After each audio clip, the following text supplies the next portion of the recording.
You will know by now the arrangements for awarding GCSEs, AS and A-levels this summer after exams were cancelled to help fight the spread of coronavirus.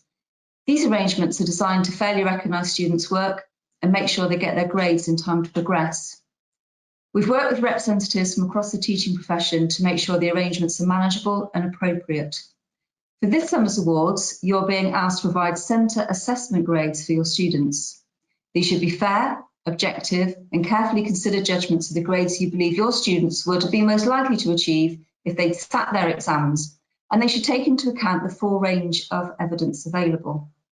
This might include records of students' performance over the course of study, progress review data, classwork, bookwork and participation in performances in subjects such as music, drama and PE. Performance on any non-exam assessment, even if this hasn't been fully completed. For resitting students, any information about previous grades achieved or non-exam assessment marks that would, under normal circumstances, have been carried forward.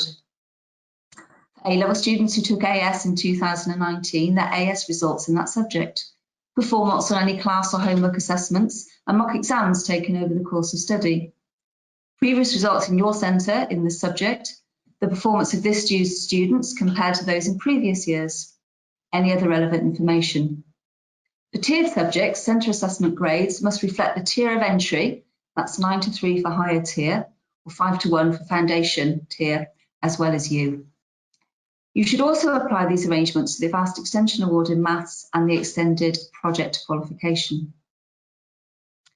For students who have an agreed access arrangement, your judgment should take account of likely achievement with the reasonable adjustment or access arrangement in place.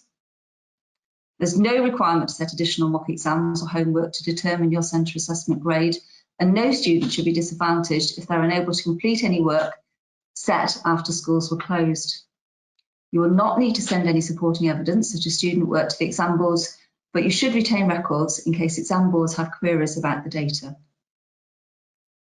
We're also asking you to provide a rank order of students within each grade per subject. For example, for those students with a grade 5 in GCSE Maths or a grade B in A-level biology, a rank order where 1 is the most secure or the highest attaining student and so on. To make sure that grades are as fair as possible across schools and colleges, exam boards will put all centre assessment grades through a process of standardisation using a model being developed with Ofqual. We will consult on the principles of our model shortly, but we will expect it will look at evidence such as the expected national outcomes for this year's students, the prior attainment of students at each school or college, that's at cohort, not at individual level, and the results of the school or college in recent years. It won't change the rank order of students you provide, nor assume that the distribution of grades in each centre or subject should be the same. If grading judgments in some schools or colleges appear to be more severe or generous than others, exam boards will adjust the grades of some or all of those students upwards or downwards accordingly. Once you have reached your judgments, your head of centre should sign a declaration confirming the centre assessment grades and rank order are a true representation of your students' performance, and then submit them to your exam board. Exam boards will be in touch shortly about the deadline, but this won't be before 29th of May, and so you have some time.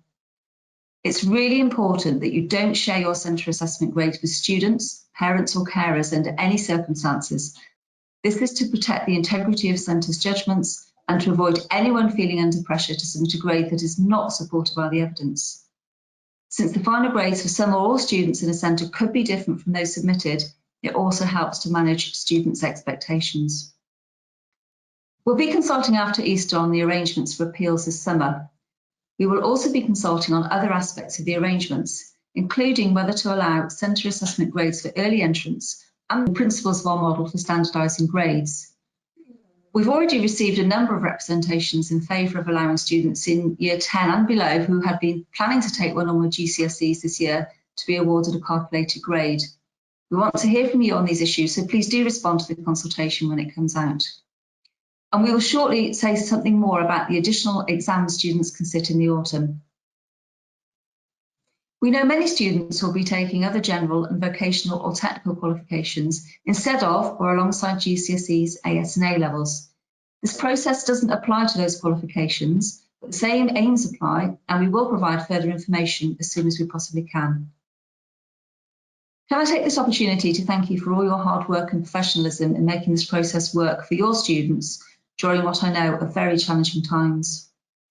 School or college-based assessment already has an important role in many GCSEs, AS and A levels, and in extraordinary circumstances such as these, we believe you are best placed to judge the likely performance of your students at the end of the course.